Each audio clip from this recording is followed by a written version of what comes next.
కట్టి ముందే నందనం. అయ్యా ఇప్పుడు ఆ పైసలు ఇచ్చినాడు లెక్క పెడదాం. ఇంకా మళ్ళా మంచిగా సంబరం కాదా మందిరం.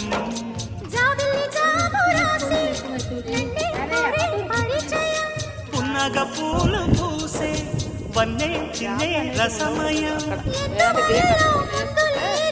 అక్కడ ₹1 అది పడిన పెదవికేంటి అర్థం.